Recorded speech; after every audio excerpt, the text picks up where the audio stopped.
কোরআন অনুযায়ী আল্লাহর শুকরিয়া আদায়ের প্রতিদান কি? এ জান্নাত, বি কবরের আযাব থেকে মুক্তি, সি জাহান্নাম থেকে মুক্তি, ডি নিয়ামত বৃদ্ধি।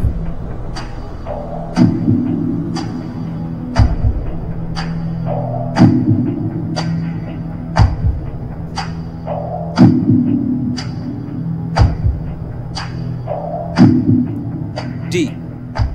লক করে দিব? হ্যাঁ, লক করে দেওয়া হোক ডি, নিয়ামত বৃদ্ধি।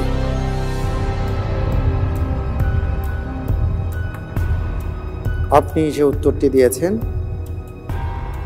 আল্লাহর শুকরিয়া আদায়ের প্রতিদান কি, কোরআন অনুযায়ী নিয়ামত বৃদ্ধি, আপনার উত্তরটি সঠিক হয়েছে। আলহামদুলিল্লাহ, আলহামদুলিল্লাহ।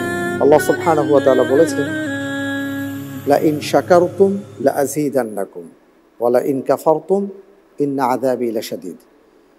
যদি তোমরা কৃতজ্ঞতা আদায় করো আমি বাড়িয়ে দেব, আর যদি কুফরি করো তাহলে জেনে রাখো আমার শাস্তি বড় কঠিন।